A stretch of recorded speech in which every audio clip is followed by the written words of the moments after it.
I would try to be as brief as it is possible, and I am sharing some very, very important and significant views on Olympism.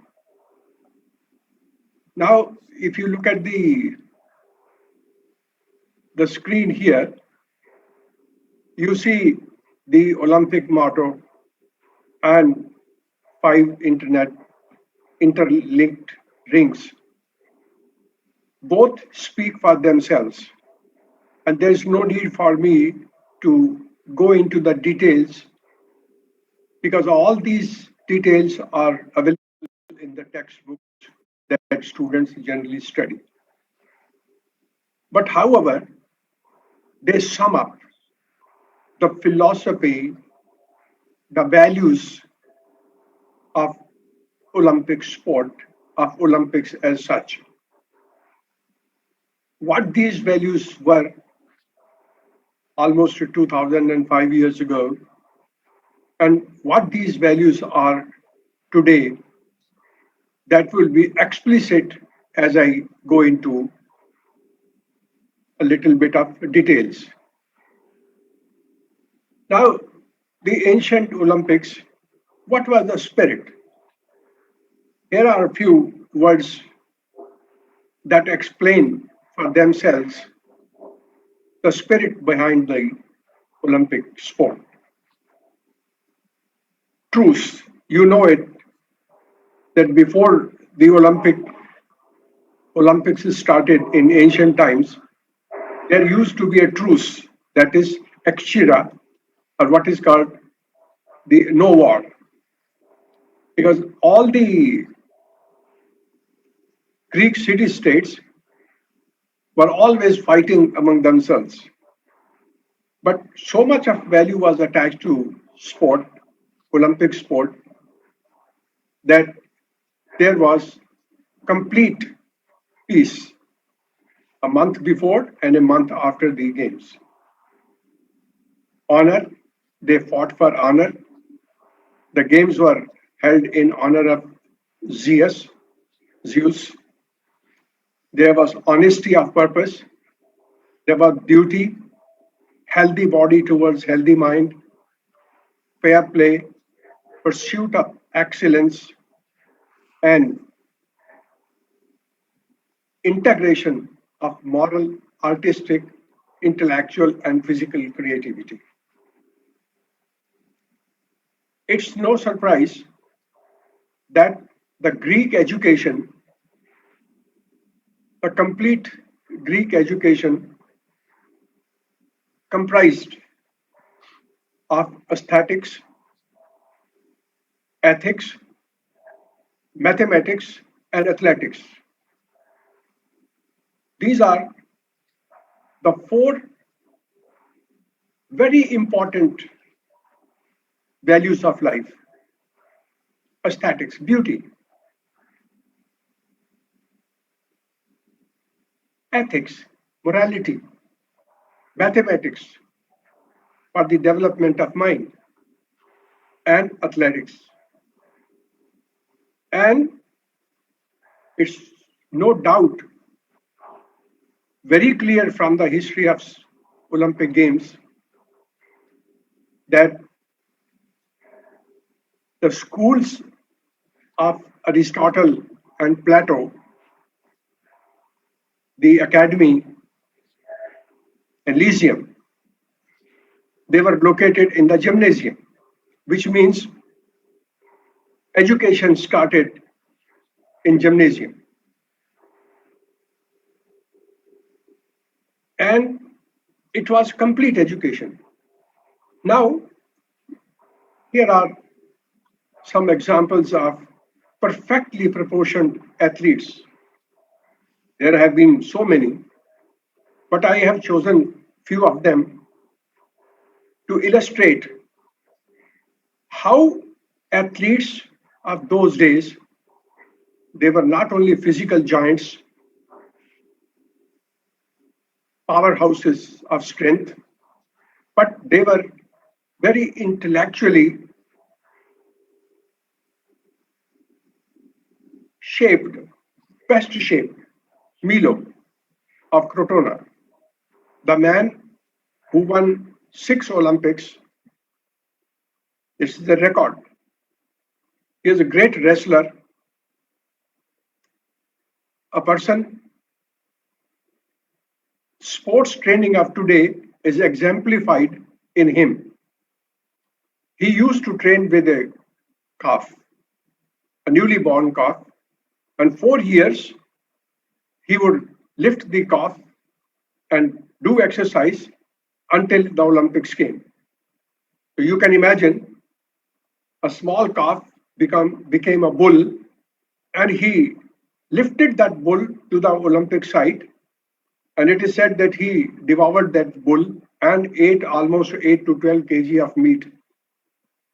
And so he participated in it. But one thing is very important, he was a philosopher. He married Pythagoras' daughter. Pythagoras, as you know, he was a boxer as well as a mathematician, great mathematician. Then Diagoras, again a boxer. Diagoras' daughter, Fairnice, she prepared her son to participate in the Olympic Games. But because women were not allowed to see the games, so she dressed herself up as a man, and she went and sat in the arena. When her son won, in excitement, she ran towards her son, and in that action, her attire was gone down, and it was revealed that she was a woman. So she was brought before the judges, finding that she was daughter of an Olympic champion, and for the love of her son, she did that.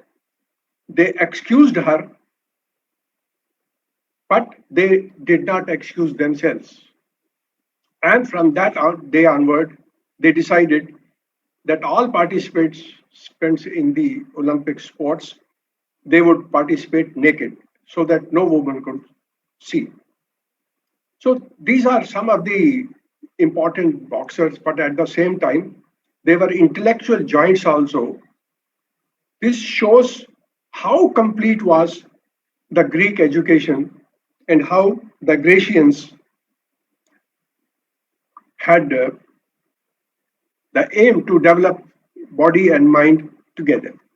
Now, what is the quintessence of Olympia? Olympia means the old Olympics.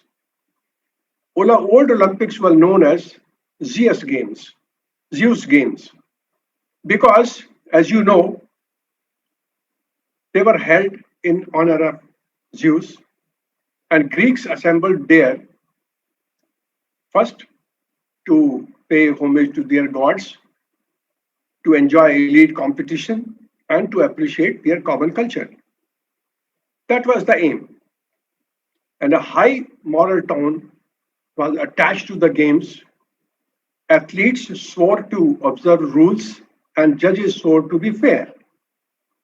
This is the quintessence, this is the essence of Olympia of those days. It was a great honor for any Greek-blooded youth, because neither slaves nor women were allowed to participate in games. Only people of Greek blood participated. Of course, by today's standards, this seemed to be a discrimination, but it was part of their life, they were part of their culture. And the reward used to be only an olive branch, a crown of olive branch, not like today's medals, etc. The spirit of Olympic Games, it is defined in the Olympic Charter of IOC today. The standards of creation and virtue as fair play, friendship, mutual respect, and peace. These were already established in ancient times and constitute the spirit of the Olympic Games. Coubertin was very right he was very much impressed by the idea of ancient Olympic Games. So he took whatever was the best in the ancient philosophy of the Olympic Games and he put it in the modern games. And this is what his thought is guiding principle, creed, that is the dharma. And this is a well known quote from him. There's no need for me to repeat it again and again. The last line says, it is essential thing is not to have conquered, but to have fought well. I mean, there are hundreds and hundreds of instances where the athletes, for example, a Tanzanian athlete in the last one of the Olympics, recent Olympics, while he was running, he fell down before he got into the stadium and his leg was badly fractured. But he finished with great pain in his leg. He finished the race and he was applauded so much. And the media asked him, he could have left the race because he was in so much of pain. And you will be surprised to know that he replied, my country sent me here to participate and finish the race, not to betray my country and leave it in between. So this is the spirit of the games, and there are hundreds of instances like that. So Olympism, or what is called Olympic ideal, is a philosophy, is a movement devised by the Coubertin. Generally speaking, Olympism is a set of ideals made up of three strands, three important things to which Dr. Upal also alluded: sport, culture, education, or environment that have prominently emerged aiming at building a better world. So, sport to create an atmosphere of a better world, an atmosphere in which everyone lives freely, everyone enjoys the blessings of life, enjoys education, and enjoys sport along with education.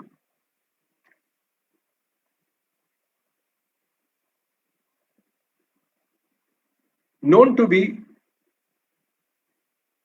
an ideological position, Olympism basically stems from antiquity. I have already told you that all the idea has come from the ancient Olympic Games, a philosophy of life exalting and combining in a balanced whole the qualities of body, will, and mind. The three important things.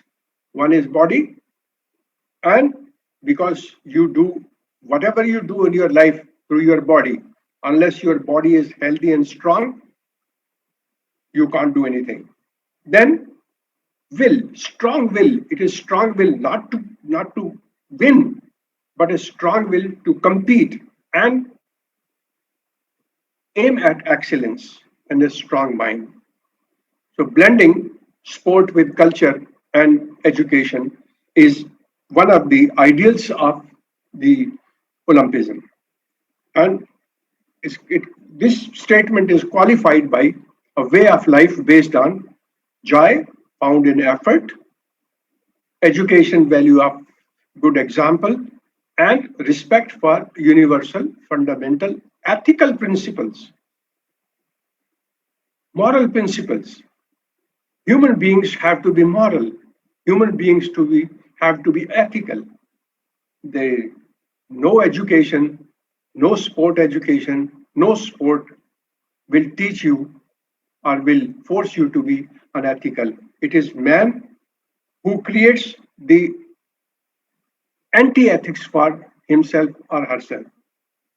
The core values of Olympianism are excellence, and we have also taken this word in our sports policy, broad basing sports and excellence, giving your best, the best, giving your whatever the power you have inside you, whatever the strength you have inside you, you give it out, not for winning, but for participating.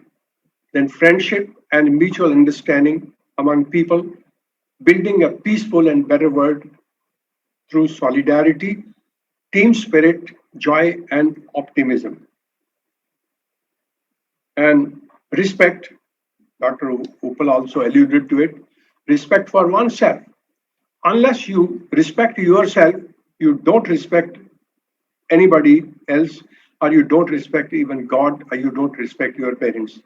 First, you learn to respect yourself, respect your qualities, respect your figure, your worth, the strength you have, the strengths you have, and respect the rules which govern sport. So these are the three values, important values of sport that are enshrined in the Olympic Games. Now, IOC has started several programs, and six of them, these global activities, are very prominent. One is Sport for All, that almost all countries have this aim, this objective in their policy, sport policy. Peace through sport, the, the original idea of Kuberta was to bring peace to the warring nations of the world through the medium of sport. Development through sport, now here development means the physical development, the mental development, the emotional development, and moral development of man and development of the nation. Then women in sport. Now, figures were given to you by Dr. Upal, how it was that only in 1900, in second Olympics, the women began to participate, and they started with golf and tennis. And today, they are participating in almost all these sports that are meant even for men. So they are competing and they are showing their mettle. Education through sport. Sport as a medium of education. Sport as a medium of education as devised by Aristotle and Plato. And sport and environment. Now this is a recent addition to the programs of the IOC, sport as an environment, because the degradation of the environment will ultimately lead to the finish of sport. Sport will be finished because human beings will be finished and there will be no sport without healthy environment.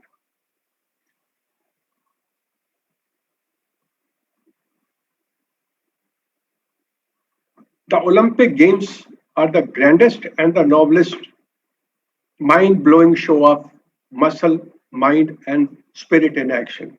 Now, these are the three things. If you combine them, that is what sport is. In intense but fair competition,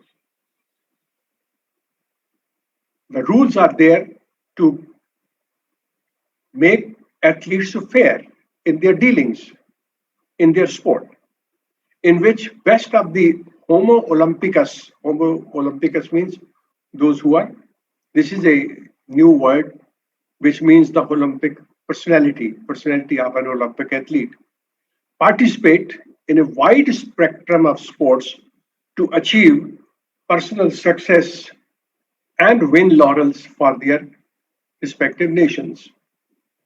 The aim is to show to the world that sport is the only field of human activity where the sporting spirit of mankind reigns the supreme, and where all distinction of color, creed, language, and ethnicity between man and man disappears, not spuriously, but genuinely in a practical sense of the term.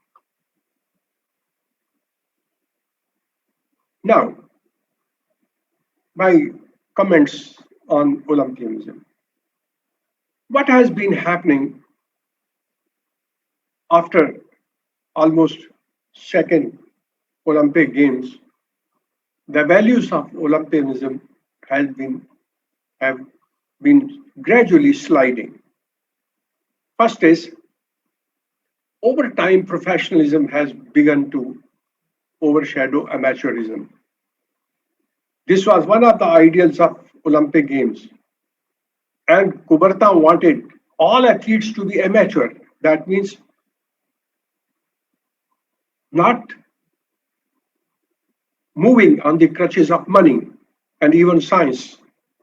He did not want science to be supporting sport. And he did not want the athletes should be paid athletes, professional athletes. But you have seen over the years, gradually, the distinction between professionalism and amateurism has been disappearing. And now there are many sports in the Olympic program which are professional. They may be played on amateur basis, but basically they are professional. The pursuit of commercial profit has undermined the sublime values.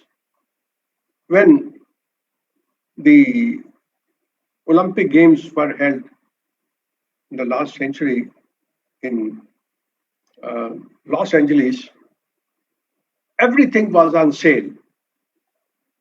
Commercialism, advertisements. Of course, the games have been saved because of the television rights and because of the commercial companies coming forward to advertise their goods and to pay the royalty on it. But then it is a counterproductive thing because everything is on sale. Even a small emblem is for sale. So that was not the spirit of the Olympic Games, and that should not be the spirit of the Olympic Games. Then professionalism has catalyzed fierce and unfair competition and reinforced nationalism in many cases. This is very unfortunate that side effects have been created. Professionalism has been getting strengthened more and more, and the athletes are employing professional people to help them. Coaches are professional, sports scientists are professional, and trainers are professional, and many athletes are professional. You see, the athletes don't do anything nowadays. They simply go on pursuing their training throughout, and they get a lot of money, and they don't do any work. I mean, they are not human beings. Ordinary human beings as such, but professional athletes incarnate. And doping menace. The less said, the better.